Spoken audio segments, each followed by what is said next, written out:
Uronyo na urang yang tanyong, pakon lun hana bahagia hidup dalam dunia, pakon lun hana senang, pakon lun hana sejahtera. Maka tak balik tanyong ba urangnya, senang, bahagia, sejahteranya ada sopo, sobi bet tanyong ba urangnya.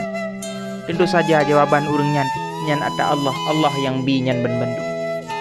Munyo kada dupu senang, bahagia, sejahtera nyan ada Allah yang bi, maka hana pu melumpo gedanyo manusia tarumpo senang nyan munyo hana dapu toro kepada Allah.